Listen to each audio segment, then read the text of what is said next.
Well, welcome back. Hey, here's a question I want you to sit with for a minute. When someone on your team comes to you with a problem, like a real one, something they genuinely found themselves stuck on, what's the first thing that you do? Well, if you're like most leaders I've watched and worked with, the answer is you think of a solution. Hell, you might think of two. And if you've seen this kind of problem before, you might already have the answer before they finish their sentence. But here's the thing. You're probably right. The advice you're about to give is probably good. Hey, it might even be excellent. But here's what I want to offer this session. Being right is not the same as being helpful. The impulse that sends you straight to advice, Michael Bungay Stanier calls it the advice monster. It's one of the most deeply embedded habits in leadership, and it is costing you more than you realize. Not because your advice is wrong, it's not, but because every time you give it, you take something away from the person that's sitting in front of you. We're going to name that the advice monster. And we want to understand why it's so hard to resist and give you a simple tool that changes everything. As I mentioned, Michael Bungay Stanier identifies three different forms of the advice monster. The first one is tell it. This is the most obvious one. I know the answer. Let me share it. It's driven by confidence and competence. Tell it shows up in leaders who are genuinely expert and genuinely wanting to help. The problem isn't the advice. The problem is that it arrives before the leader has understood the actual situation. The second one is save it. This one looks like empathy, but it isn't quite. Save it is the leader who can't stand watching someone struggle. The discomfort of watching someone search for an answer becomes almost unbearable, and the advice arrives as relief. Relief for the leader, not necessarily for the person being helped.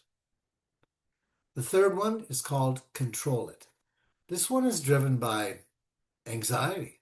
It's not that the leader doesn't trust the other person. It's that the leader cannot tolerate not knowing how things will turn out. Advice becomes a way of managing uncertainty, of making sure the outcome is predictable. Here's the important question. Which one is yours? Most leaders have a dominant face, and most of us don't know which one it is until someone asks us directly.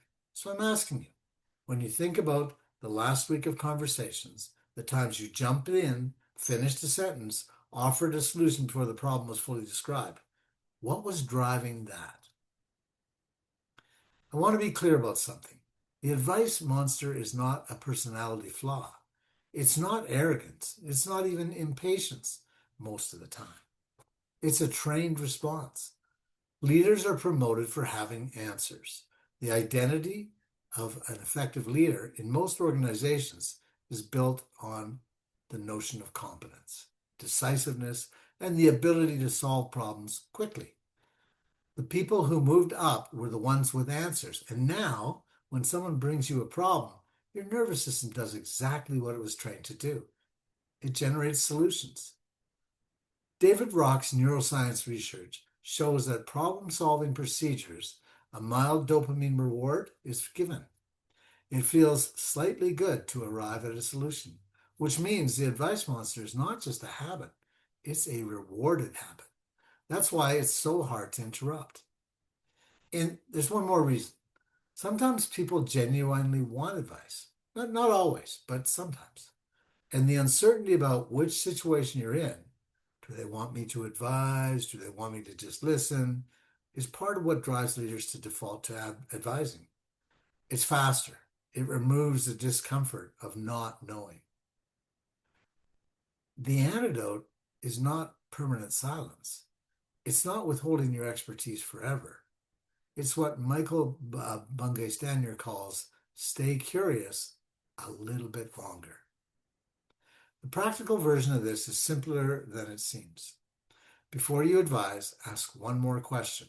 Not a diagnostic question that's really advice in disguise. Have you tried restructuring the workflow? But a genuinely open question. Let's the other person kind of keep on thinking. Two questions do this particularly well. The first is, and what else? This is the single most effective question for resisting premature closure. It signals that the first answer is not the final answer. It creates space for the person to find a second layer of the problem, which is often where the real problem and issue lives. And the second question is, what do you want? Note, not what's the problem, not what do you think we should do, but what do you actually want? This question cuts through a lot of complexity very quickly because most of the time when people bring us problems, they haven't yet articulated, even to themselves, what the outcome they're really after is. I want to be clear, none of this means never giving advice. There are situations where advice genuinely serves us. When someone is new to a domain, lacks the experience to generate their own options, when there's a safety or compliance concern, when someone has asked for your view after working through the problem themselves, or when the situation is time critical. The test is not, should I advise? The test is, am I advising because this person needs advice or because I need to give it?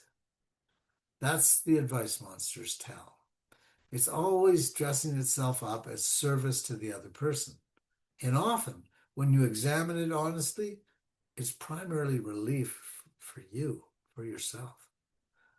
The discipline we're building this semester is not the discipline of silence, it's the discipline of choice, of making a conscious decision about when to advise, when to ask, rather than defaulting to the reflex. Between now and Wednesday, I want you to try one of these things. In the next conversation where someone brings you a problem, before you offer any advice at all, ask two questions, just two. First, what else? After the first answer. And then, what do you want? What else? What do you want? Notice what happens. Notice what the person finds when you give them that space. Notice what you feel when you resist the impulse to solve it for them. And bring that conversation to Wednesday's community center. The advice monster shows up differently for everyone. That conversation is worth having together. I look forward to seeing you on Wednesday, and reach out anytime. We're always here for you.